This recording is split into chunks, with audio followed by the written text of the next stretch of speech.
हाय parents, hello student, कैसे हैं आप लोग। आप सभी लोगों का स्वागत है हेलो काउंसलर के इस थर्ड सेशन में। पिछले 2 सेशन को थोड़ा समरी करता चलूं। फर्स्ट सेशन में मैंने उन पेरेंट्स के लिए ये जानकारी देने का प्रयास किया था जिनके छोटे बच्चे हैं, जो थोड़े बड़े नहीं हुए हैं।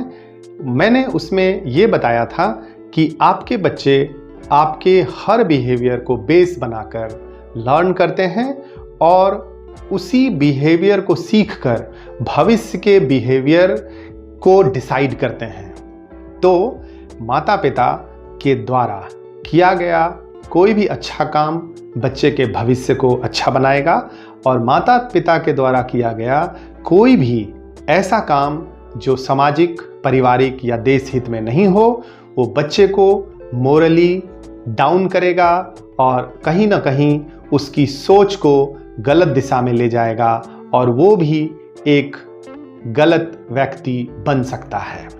दूसरे वीडियो में मैंने ये बताया था कि बच्चे की देखभाल आप कैसे करें, बच्चे के अंदर के छुपे हुए टैलेंट को कैसे समझने का प्रयास करें। बच्चे के ऊपर आप अपनी इच्छाओं को न थोपें, बल्कि उसके अंदर जो छुपी हुई प्रतिभाएं हैं आप उसको निखारने का प्रयास करें। और इन सब चीज़ों में अगर आपको कोई परिवार का सदस्य मदद करता है, बहुत अच्छी बात है।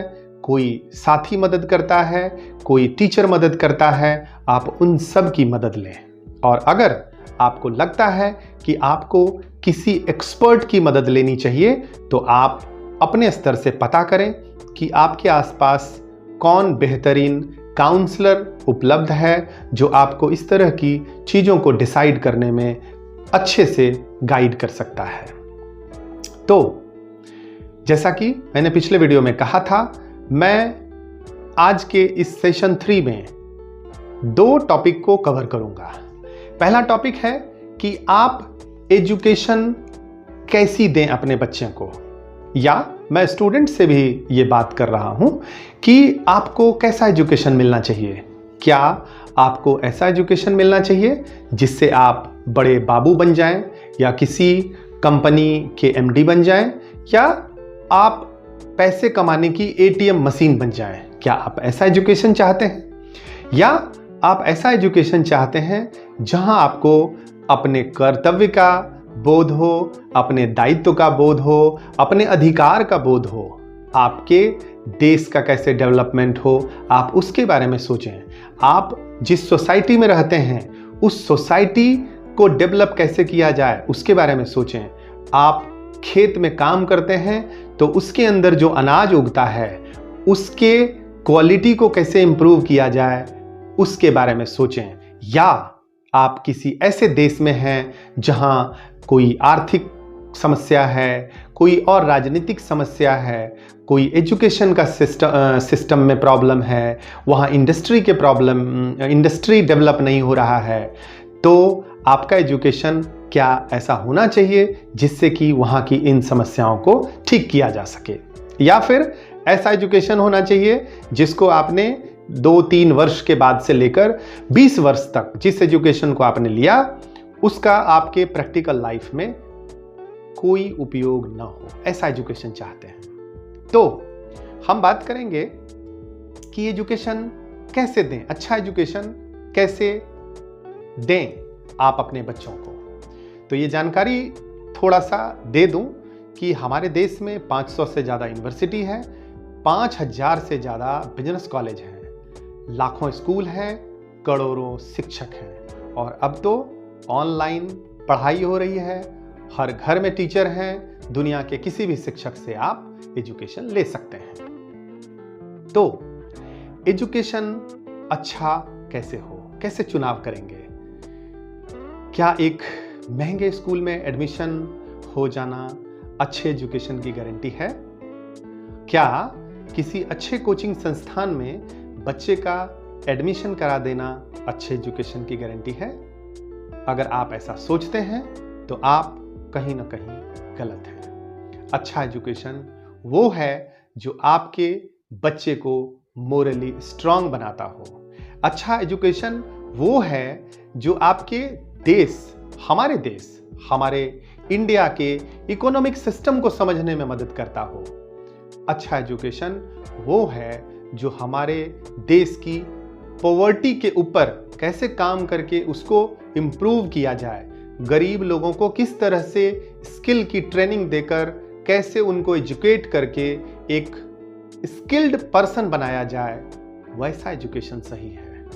मैं ये नहीं कह रहा हूं कि आपने जो हिस्ट्री में पढ़ा है उसका जिंदगी में कोई उपयोग नहीं है। नहीं, आप जो हिस्ट्री में पढ़ते हैं वो आप सीखते हैं कि आपके इतिहास में कौन कौन सी चीज़ हुई है, कौन सी गलत चीज़ हुई है जिसको नहीं दोहराई जानी चाहिए, और कौन सी अच्छी चीज़ हुई है जिसको बार बार दोहराया जाना चाहिए। तो इतिहास, भूगोल, मैथ, संस्कृत, इंग्लिश, ये सब विषय है और ये आपको मानसिक रूप से अलग अलग क्षेत्र में डेवलप करते हैं। हर विषय की अपनी एक भूमिका है और जैसे जैसे आप बड़े होते हैं आप स्पेशलिस्ट सब्जेक्ट में जाते हैं। 10th तक आप सारे सब्जेक्ट पढ़ते हैं, 10th 12th में आप कुछ स्पेसिफिक सब्जेक्ट की तरफ जाते हैं और ग्रेजुएशन में जब आप जाते हैं तब आप MBBS की पढ़ाई करते हैं, BTech की पढ़ाई करते हैं, BCom करते हैं, BA ऑनर्स करते हैं हिंदी में, ज्योग्राफी में,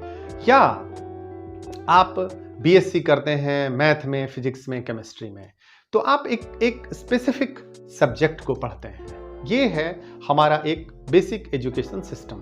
और आप हायर एजुकेशन में जब जाते हैं तो आप PhD और MPhil तक की पढ़ाई करते हैं और जो आपको अच्छे अच्छे पोस्ट तक पहुंचा सकता है।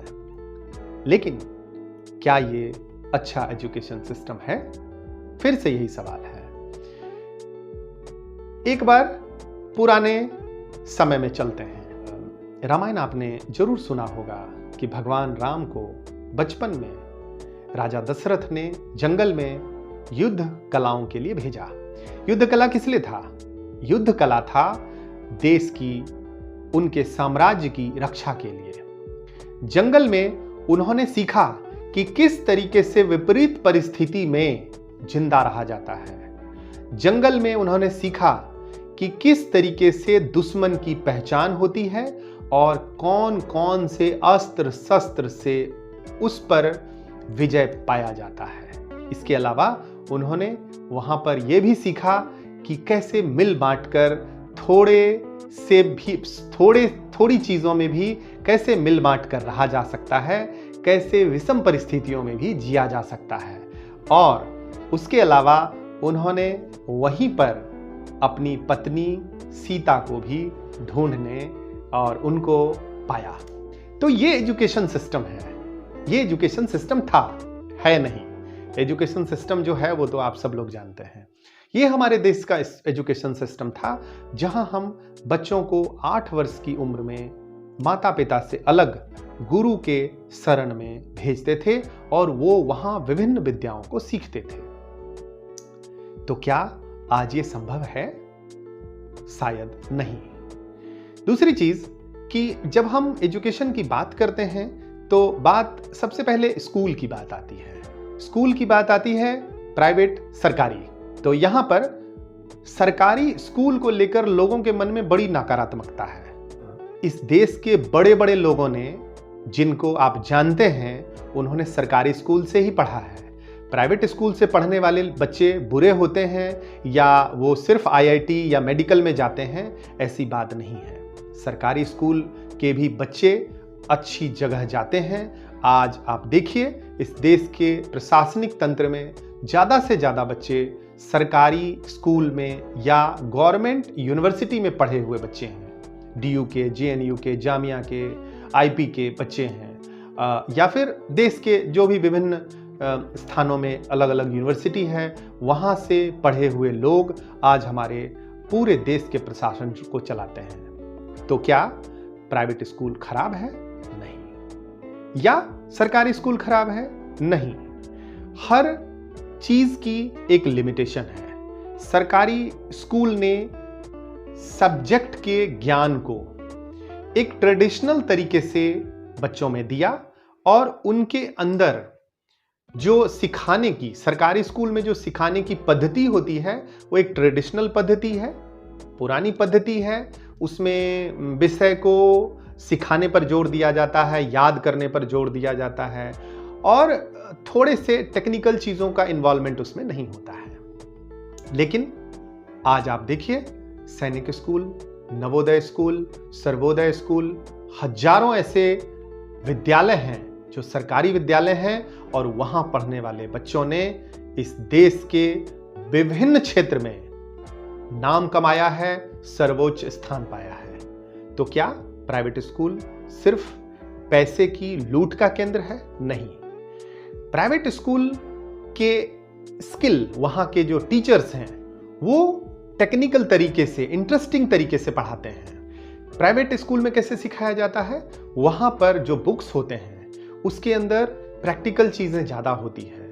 वहाँ के जो शिक्षक होते हैं वो बच्चों के साथ उसको बिना डांटे, उसको बिना पिटाई किए, हंसकर, खेलकर, उनके साथ बैठकर उनको पढ़ाते हैं। तो वहाँ के पढ़ाई की टेक्निक अलग है और वहाँ पर जो बच्चे पढ़ते हैं उनके अंदर जल्दी रुचि पैदा होती है, उनके अंदर सीखने की जो टेक्निक है वो ज़्यादा अच्छी डेवलप होती है। तो क्या प्राइवेट स्कूल में पढ़ने वाले सारे बच्चे सफल होते हैं?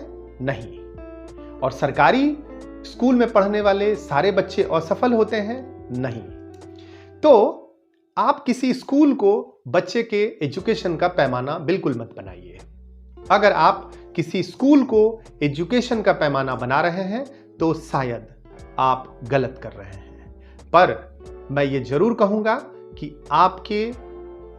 आप जिस भी स्कूल में अपने बच्चे का एडमिशन करा रहे हैं, निश्चित रूप से आप उसकी क्वालिटी, उसके एनवायरनमेंट और उसके एजुकेशन के तरीके को जरूर देखें, चाहे वो सरकारी हो या प्राइवेट हो।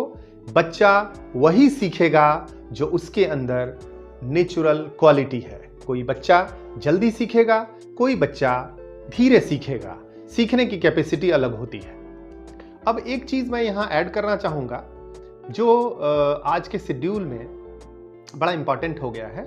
हम आमतौर पर देखते हैं, अभी तो खैर स्कूल बंद हैं, धीरे धीरे स्कूल खुल रहे हैं, पर आमतौर पर बच्चे मॉर्निंग में स्कूल जाते हैं और दोपहर में लौटकर खाना खाकर थोड़ी देर आराम करते हैं और शाम में कोचिंग, ट्यूशन जाते हैं। आमतौर पर चौथी पांचवी के बाद यही शेड्यूल होता है। तो क्या हम बच्चे के खेलने के समय को मार रहे हैं? हम उनके खेलने के समय को कोई प्रेफरेंस नहीं दे रहे हैं? क्या सिर्फ वीकेंड पर बच्चे खेलने जाएंगे? ऐसा नहीं होना चाहिए। और अगर आप एक अच्छे माता पिता हैं तो जितनी चिंता आपको बच्चे की पढ़ाई की होनी चाहिए, उतनी ही चिंता आपको अपने बच्चे के खेलने की भी होनी चाहिए। आप उनके साथ खेलें और अगर संभव हो मॉर्निंग में जगें, बच्चे के साथ जाएं, आसपास में पार्क हो, कोई स्टेडियम हो, वहां जाएं और कम से कम 1 घंटा मॉर्निंग में खेलने की आदत डालें। इस पर कोई रिसर्च नहीं हुआ है, ये मैं व्यक्तिगत अनुभव से बता रहा हूं, कुछ सीनियर के अनुभव से बता रहा हूं, कुछ अच्छे अभिभावकों के अनुभव से बता रहा हूं कि जो बच्चे मॉर्निंग में अगर खेलने का प्रैक्टिस करते हैं, उन बच्चों में पढ़ने के प्रति काफी अच्छी रुचि देखी गई है और उन बच्चों को पढ़ाई के प्रति उतनी ही इंटरेस्ट होता है जितना खेलने के प्रति होता है। तो आप इसको एक्सपेरिमेंट कर सकते हैं। आप मॉर्निंग में बच्चों को ले जाने का प्रयास कीजिए, कम से कम 1 घंटा, 5 बजे से 6 बजे तक, क्योंकि उसके बाद बच्चों को फिर तैयार होना है, नहाना है, धोना है। तो 5 बजे से 6 बजे तक प्रयास कीजिए कि बच्चों को किसी आसपास के पार्क में ले जाइए और कोई टीम में की जरूरत नहीं है, माता पिता जाएं, वहां बैडमिंटन खेलें, उनके साथ कबड्डी खेलें, उनके साथ दौड़ें, उनके साथ कुछ भी करें, एक्टिविटी करें। मैं एक्सरसाइज की बात नहीं कर रहा हूं, खेलिए, खेलने की बात कर रहा हूं। ठीक है, तो खेलना भी उतना ही इंपॉर्टेंट है। माता पिता को यह समझना होगा कि अगर हम 24 घंटे सिर्फ एजुकेशन की बात करेंगे तो ये किसी भी बच्चे के डेवलपमेंट के लिए अच्छा नहीं है। दूसरा विषय जो है यहाँ पर वो ये है कि बच्चों में पढ़ाई के प्रति रुचि पैदा कैसे करें। तो आप एक सवाल है मेरा कि आपने अपने बच्चों में खेलने के प्रति रुचि कैसे पैदा करा। जब बच्चा छोटा था, बेड पर लेटा था, धीरे धीरे उसने लुढ़कना शुरू किया, चलना शुरू किया, तो आपने उसमें खेलने की रुचि पैदा करी कि नहीं? आपने उसको क्या बोला कि ये लो बॉल, ये लो डॉल और इसके साथ खेलो। उसको आपने वैसा इन्वायरमेंट दिया, वैसा खिलौना ला कर दिया और बच्चे ने खेलना शुरू कर दिया। बचपन में आप भी उसके साथ खेले तो उसको और मजा आया, फिर उसने दूसरे बच्चों के साथ खेला तो उसको और मजा आया। तो यही तो है वो ट्रिक कि आप अगर अपने बच्चों में रुचि पैदा करना चाहते हैं पढ़ाई के लिए, तो आप उसके साथ पढ़ना शुरू कीजिए। आप उसकी पढ़ाई को इंटरेस्टिंग बनाइए, आप उसकी पढ़ाई को रिवार्डिंग बनाइए। आप उसकी पढ़ाई को सिर्फ इसलिए मत पढ़ने के लिए बोलिए कि तुम क्लास में टॉप किए कि नहीं, तुम्हारे 100 में 100 मार्क्स आए कि नहीं। आप जब बच्चे को खेलने के लिए कहते हैं, जब 2 साल के बच्चे के साथ खेलते हैं, तो आप ये नहीं कहते हैं कि तुम ओलंपिक का ट्रॉफी लेके आए कि नहीं। आप उसके साथ जस्ट खेलते हैं, आप उसके साथ एंजॉय करते हैं। पढ़ाई भी ऐसे ही है। आप अगर उसके साथ पढ़ाई में एंजॉय करने लगेंगे तो मैं गारंटी के साथ कह रहा हूं, आपके बच्चे में रुचि पढ़ने के प्रति अपने आप पैदा होगा। दूसरा, मैंने बोला रिवार्ड दीजिए, रोज मत दीजिए रिवार्ड। लेकिन जब आप बच्चे के अचीवमेंट, क्लास में जब फर्स्ट आए तभी रिवार्ड मत दीजिए। बच्चा जब एक स्टेप भी आगे बढ़ता है तो अलग अलग तरीके से रिवार्ड दीजिए। कभी उसको बाहर खाना खिलाइए, कभी उसको खेलने की चीज दीजिए, कभी किसी रिलेटिव के घर ले जाइए, कभी कहीं घूमने ले जाइए, कभी कुछ सामान दिलवा दीजिए। इस तरीके से चीजों को डेवलप कीजिए। उसके अलावा बच्चे को आप अगर चाहते हैं कि बच्चा जिंदगी में डेवलपिंग नेचर का हो, तो निश्चित रूप से उसको छोटे छोटे गोल देने पड़ेंगे। आप याद कीजिए, बचपन में जब आप छोटे थे या जब आपके बच्चे छोटे थे या आपके आसपास में जो छोटे बच्चे हैं, जब वो चलने की कोशिश कर रहे होते हैं तो क्या करते हैं? उसके थोड़ी दूर में कोई खिलौना रख देते हैं या उसकी माँ जाकर खड़ी हो जाती है और उसको बुलाते हैं प्यार से, आ जाओ ऐसे करके बोलते हैं। उससे उस बच्चे के अंदर मोटिवेशन होता है और बच्चा चलने की कोशिश करता है। नहीं चल पाता है लेकिन वो प्रयास करता है और प्रयास करते करते धीरे धीरे वो चलना सीख जाता है। तो ऐसी कई सारी चीजें हैं, हजारों सजेशन अवेलेबल हैं। साइकोलॉजिस्ट के, एजुकेशनलिस्ट के आपको हजारों वीडियो मिल जाएंगे। पर मूल बात यह है कि आप बच्चे के साथ आप जो करेंगे वही बच्चा करेगा। आप थोड़ा सा टाइम दीजिए। बच्चा जब पढ़ाई कर रहा हो तो आप उसके साथ जरूर बैठिए। आप कोशिश कीजिए घर में अच्छी पत्रिका मंगवाइए, अच्छे अखबार मंगवाइए, अच्छे उपन्यास रखिए, अच्छी मोटिवेशनल बुक्स रखिए, अच्छे स्पिरिचुअल बुक्स रखिए और उसको कहानी सुनाइए। आप अपनी जिंदगी में आपने कैसे पढ़ाई करी उसके बारे में बताइए। दुनिया में जो सफल लोग हुए हैं उन्होंने अपनी जिंदगी में कैसे एजुकेशन लिया, कैसे चीजों को सीखा और कैसे सफल हुए, आप ये बताइए। आप पड़ोसी की बात पर मत जाइए कि उसका बेटा इंजीनियर बना तो आप अपने बेटे को इंजीनियर मत बनाने लगिए, उसका बेटा क्रिकेटर बना तो अपने बेटे को क्रिकेटर मत बनाने लगिए। बच्चे के इंटरेस्ट को देखिए। उसको मैथ पसंद है तो मैथ की बात कीजिए, उसको हिंदी पसंद है तो हिंदी की बात कीजिए।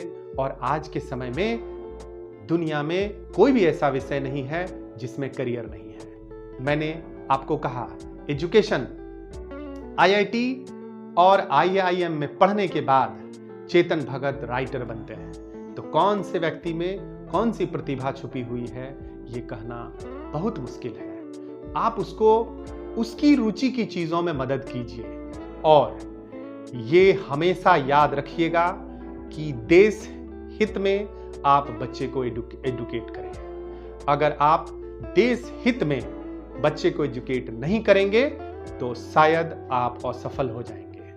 और दूसरी चीज ये आपको याद रखनी है कि कौन सी अपॉर्चुनिटी आपके बच्चे को बेहतरीन जगह पर ले जाएगा। आप उसको एटीएम मशीन मत बनाइए, ठीक है। एटीएम मशीन बनेगा तो उसकी जिंदगी जो है ना क्या होगी वो देखिए, जो एटीएम मशीन बन गए हैं। आप उसको एक नागरिक बनाइए, एक सर्वोच्च, सफल और एक ऐसा व्यक्तित्व बनाइए जिससे दूसरे लोग प्रेरणा ले सकें। जिंदगी जीने के लिए भोजन चाहिए होता है, कपड़ा चाहिए होता है, घर चाहिए होता है।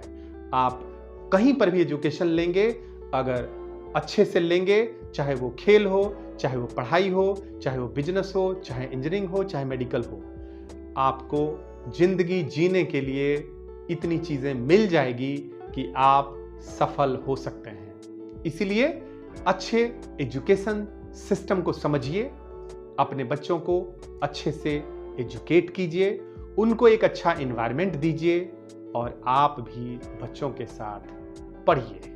आप अच्छी चीज पढ़ेंगे, बच्चों को आप निश्चित रूप से अच्छी चीज बताएंगे। तो इस वीडियो को यहीं समाप्त करते हैं और मैं फिर से निवेदन करूंगा कि मेरे इस वीडियो को अगर आप पसंद करते हैं तो आप चैनल को सब्सक्राइब कर सकते हैं, वीडियो को शेयर कर सकते हैं और कमेंट जरूर कीजिए। कमेंट करके मुझे बताइए कि आपको कौन सी बात समझ में नहीं आई, या कौन सी चीज है जिसको मैं ठीक से नहीं बता पाया, या कौन सी बात है जिससे आप असहमत हैं। कोई जरूरी नहीं है कि आप मेरी हर बात से सहमत हों। आप कमेंट जरूर कीजिए ताकि मुझे पता चल सके कि और कौन सी चीज है जो छूट रही है, जिसको बताने की जरूरत है, जिसको शेयर करने की जरूरत है। तो अगला वीडियो 2 टॉपिक में बता रहा हूं। एक आने वाला वीडियो जो मेरा होगा, 4th सेशन जो होगा हेलो काउंसलर प्लेटफॉर्म पे, चैनल पे, वो होगा कि बच्चों के एजुकेशन में मां की क्या भूमिका है। इस पर नेक्स्ट सेशन में या नेक्स्ट टू नेक्स्ट सेशन में बात करेंगे। और दूसरा मैं बात करूंगा कि किसी बच्चे के एजुकेशन में, उसके डेवलपमेंट में गीता, हमारा भगवत गीता का कितना बड़ा रोल है। तो ये 2 टॉपिक जल्द ही आपके सामने एक वीडियो के रूप में अवेलेबल होगा। मैं दूसरे सेशन में इस दोनों टॉपिक को कवर करूंगा। देखता हूं पहले कौन सा आता है। तो चैनल का जो सब्सक्रिप्शन बटन है उस पर जो घंटी है, ऑल की घंटी आप जरूर बजा दीजिएगा ताकि आपको मेरे सभी वीडियो का नोटिफिकेशन मिलता रहे। तो आज के इस वीडियो में बस इतना ही। जल्दी मिलते हैं नए और धमाकेदार अच्छे ऐसे टॉपिक के साथ जो आपकी पेरेंटिंग में, आपके बच्चे के डेवलपमेंट में मददगार हो। Thank you, bye bye.